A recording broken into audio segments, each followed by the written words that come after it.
Alright, my friends, Rockin' Dave from North Fort Myers, Southwest Florida. And this video I'm going to reveal exactly what amp A is and what amp B is. Not amp B for Mayberry, but amp B. Okay, let me turn the camera here a little bit, you know. Okay, so you can see. Alright, amp A is the Hughes & Kettner. It's a 60 watt 112 combo amp, closed back cabinet, and the only thing that I'm using here is the built-in reverb, and then the overdrive distortions coming right from the amp. So pretty punchy sound.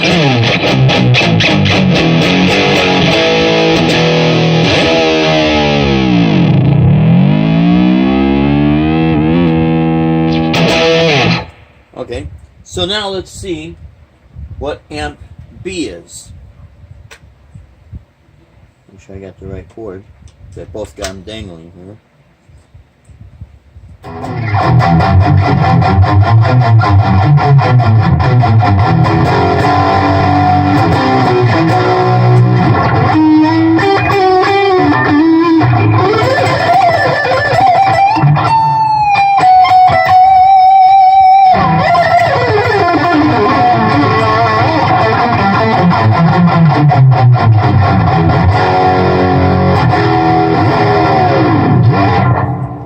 So amp B is the Digitech with the Marshall Brown Sound amp simulator, and all I'm using is just the Marshall amp sim with the Ibanez TS808 simulated distortion. It's supposed to be the TS808, and a little bit of reverb plugged right into the Harbinger 12-inch powered monitor. The only EQ the Harbinger has is a high and low. And my low is about at 1 o'clock and the high is about at 12 o'clock. Likewise on Hughes & Kettner, my lows are about 1 o'clock and the highs are about 12 o'clock. This does have a Celestion speaker. This is just and that's stock that came with this amp, and that's their stock Harbinger brand. But it's a powered PA, so this is full range. Everyone knows guitar amps, no matter if it's 412 cab, 210s, or 210 cab or 112 cab, it's really falls in the mid-range. So again, this is amp B, Marshall simulated Brown Sound. That's the patch they call it in the or the amplifier, when you call them the amplifier on the Digitech, the amp simulator. Brown Sound Ibanez TS808 distortion with tube screamers.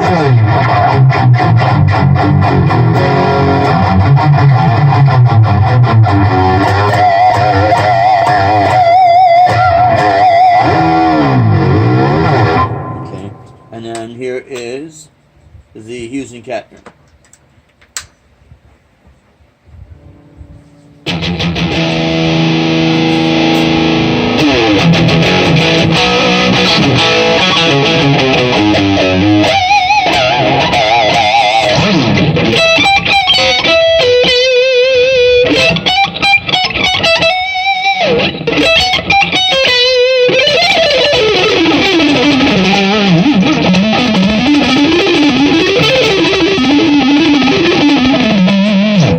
Okay, so that's how that runs, how that sounds with the neck pickup, doing a speed burst on the low strings.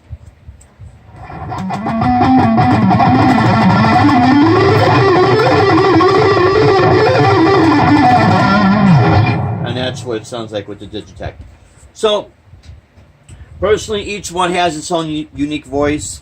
When I just want that straight guitar sound, I really love using this thing.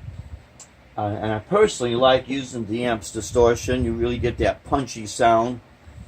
The louder you crank any amp, if you're going to use the amp's distortion, the louder you crank the volume, the more you got to back down on the gain.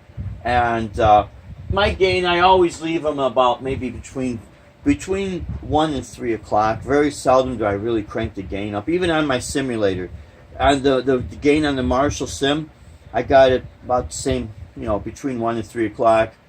And the gain on the Ibanez TS808, I have that back down too. So in conjunction, it doesn't like oversaturate. I do try to boost my mids, both with the simulator and my mids on the amp here are. I usually have them between 12 and 1. Let's see, I got this down here. No, I got it. Now I got C.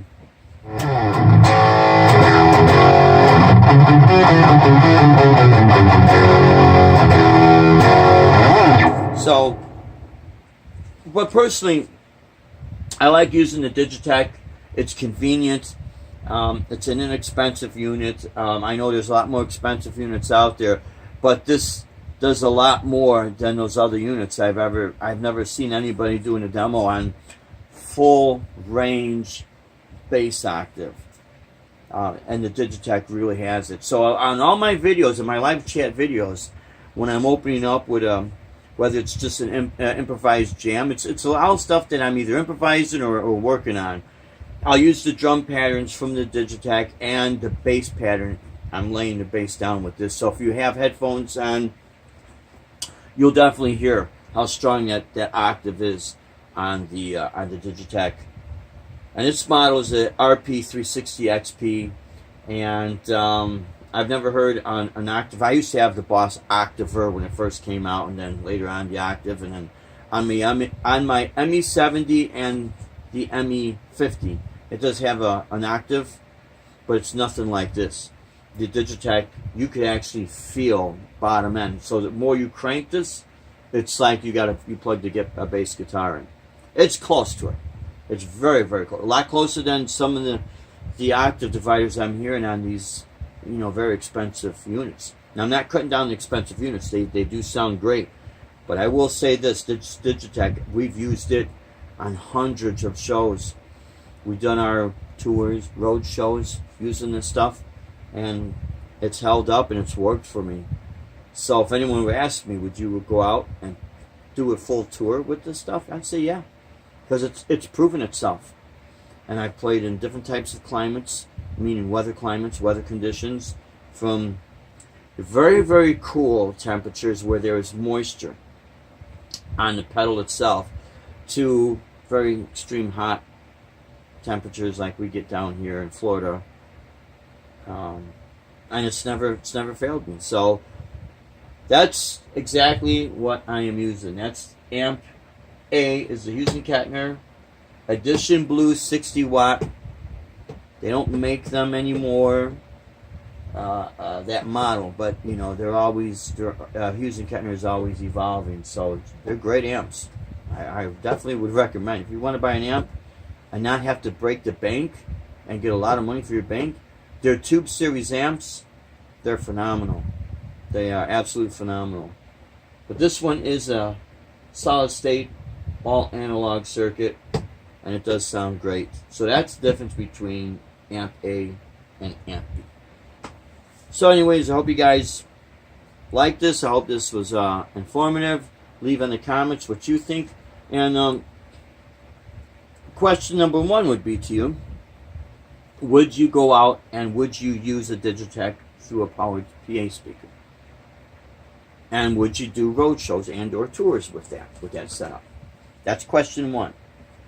Question 2 is, if you had to use just this pedal, this Digitech, into the mains or through whatever amps they happen to be supplying, would you use it? Because you just have to play around with the sounds with this, just like on any unit. But if you had to use it, if you were stuck in a situation where this was going to be your fly rig. Because really what a fly rig is just effects and amp sims and, effect units, processors, if you want, and plug it into the mains, PA speakers, or plug into whatever amplifier they provide. Can you get the job done with this stuff? I know I can, because we've done it. So, but they're not for the money. I'm telling you, they're very, very, very reliable, very reliable. So, yeah, just leave it in the comments what you guys think. Again, we appreciate you subscribing. If you like what you see, give us a thumbs up. If you have not yet subscribed, please do so when you get notifications. I will be doing some more videos like this where I'll be combining the two and splitting the signal and letting you know how that sounds. Plus, October's coming up, and we do got a lot of gigs coming up, my friends, so we'll keep you posted on those. Anyways, until next video, thank you so much for watching. Rockin' Dave, where we always desire to inspire, hold the doors of opportunity open for those people. Never kill somebody's opportunity to make something of themselves, my friends, and keep everything real. Until next video, God bless you, and rock and roll, my friends. Take care. Bye-bye.